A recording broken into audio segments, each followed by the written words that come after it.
reached over and grabbed the gun and put it on his stomach. And he kicked the safety off. And when I realized what he was doing, I tried to grab the gun. 911, what is your emergency? My husband, he just shot himself. Ma'am, please calm down. Please calm down. Bullet went in me right here and come out between my eyes, breaking every bone in my face, blowing my nose off, all my front teeth out. The wounds were so severe that he coded several times in the ambulance on the way to Vanderbilt University Medical Center. During that time, he caught a glimpse of hell. It sounded like a million people screaming in agony. And I looked up and I realized how dark it was. And I've never been afraid of hardly nothing on this earth, but that scared me so bad that I felt like I was going to explode from the inside with a bomb. Everyone had the knowledge that you could not get out. Or at least I'm going to say I did. I knew and I understood I could not get out. And not only that I couldn't get out, but that I was here forever. I understood that this was I am absent of time and this place goes on forever. Hell is real. Hell is real. Whether you're an intellect or whether you're someone who has never attended school in your life, hell is real. And hell is not something that is based on belief. This isn't everybody has respective rights in what they believe in. This is what is true. This is what is really going to happen. What is really going to go on? What is really happening? What is true? And it's not up for discussion. It's not up for debate. I'm not looking for political talk. I'm not looking for schools of thought. I'm not looking for religious faiths and beliefs in the afterlife. I'm not looking for literature. I'm not looking for any of those things. The Word of God is the Word of God. The Word of God is the Word of God. And that's all, and in that place, all you will know and understand it is to be true. The motor just quit. Trapped in a burning plane. What was now a hole inside of the fuselage. And hurtling towards the ground. There was no hope. A skydiver with seconds to live. I could feel just life leaking out of me. Gets a glimpse of eternity. And my spirit was ejected from my body. Instantly I knew. See, time was gone and I was aware of eternity. And it's the most profound thing in the world. As long as you and I are walking around here, we're always conscious, tick, tick, tick, tick, of time. We get up in the morning, you go to bed at night. We're conscious on the physical plane. Everything is related to time, but everything in the spirit is related to eternity. The colors in the spirit world are more colorful. Everything's sharper. The emotions, everything. And you don't like logic and reason. That doesn't happen. You just know that you know. It's like having truth automatically all the time. And I was being drawn. There was a white light out in the distance. And I was being drawn in that light, and I could feel this desire to go. And as I was approaching that, I could feel something on my right side, and I looked, and literally I saw this. I could see and feel and taste the nature of this thing that was closing, and it was black. It was blacker than black, and it was a bottomless pit without a bottom. And it was closing, and the more it closed in front of me, the more I felt the nature of it. It's the separation of all life.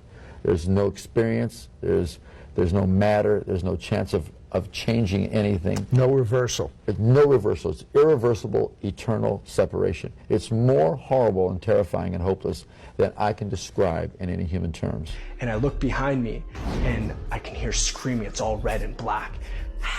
Turn around, get out of here. It sounded like people burning.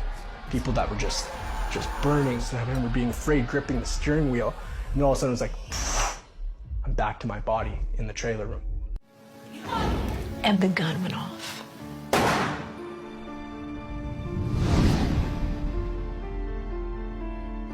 My lungs began to fill up with blood. My ears, I began to become deaf, very slowly, faintly become deaf. My eyes became blind. My eyes were open and I became blinded, and I knew that death was gripping my soul. And then all of a sudden, I felt myself, my soul, leave my body, and I instantly began falling and falling. And at that moment, I knew I was no longer in control of my destiny. Was a huge sea of people, and there were many, many chambers that were all around me, and all of the people that were there were screaming out in agony, in total terror, in a hideous scream. Then there was no end to it, Pat. There are no words to describe how horrific this was. But as Christ and I went on our journey night after night, what I learned, he talked about his blood in hell, that if they had received him, no matter what they did, He would have washed them clean by his power and his blood. Because when he was crucified, that's why he did that, to save us from eternal damnation. If we would believe he was Jesus Christ, the Son of God. And as it happened, the machines monitoring my heart flatlined, and I was pronounced dead. And then I could feel evil, the most intense evil. It was like invisible eyes were looking at me. It was like a spiritual darkness. And I heard men screaming out of the darkness saying, "Shut up." I thought, I've said nothing. Not realizing my inner thought was a speech, and they could hear me going, "Where am I? Who turned the lights out?" Another man, "You deserve to be here." I said, "Deserve to be where?" Another man in front of me, "You're in hell." I'm thinking, hell? I don't believe in it, you know what I mean? Hell's supposed to be a party place, and I'm wrestling with this whole concept. The next minute I'm thinking, well, God's every right to send me here, and yet I reflected on the fact that I had prayed in the ambulance. The next minute, radiant light pierces through the darkness and draws me out. There was a lot of screams. There was a lot of fire. I seen a lot of people. There was a lot of people screaming. Before I go forward, I'm not saying this to scare you guys. I'm not here to scare anybody. I've seen rivers of fire. People are burning. There's been people burning there for many, many, many years, hundreds of years. People their flesh burns. They burn, they burn, they burn, and the flesh falls. And your bones get black and gray. And when it's done, your skin, your flesh starts growing back on you. And then the flames start again. And I also seen maggots crawling through your flesh, in your bones. And they're eating you. They're eating your flesh. It appeared like the ambulance literally exploded in flames. I thought it had actually blown up. It filled with smoke, and immediately I was moving through that smoke as if through a tunnel.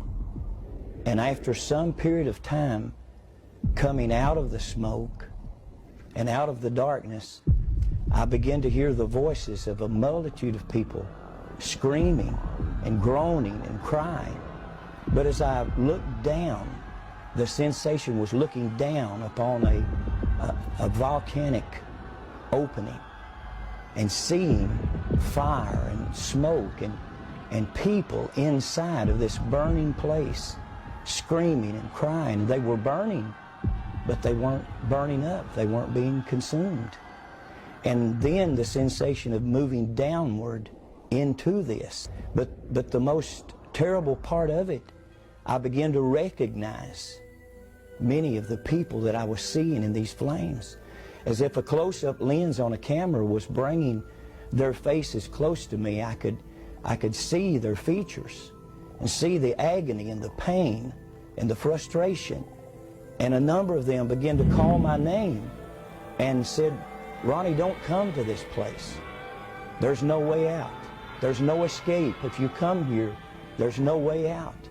And I looked into the faces of one that had died in a robbery attempt, who had been shot to death and bled to death on the sidewalk.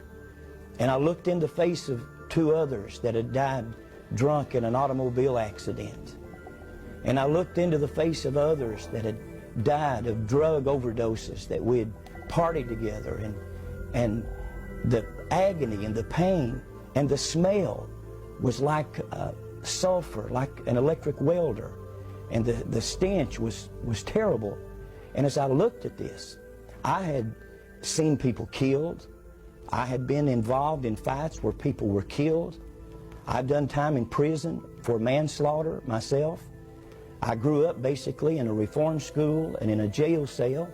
I was beat on mercifully as a child by a father that had temper problems and alcohol problems.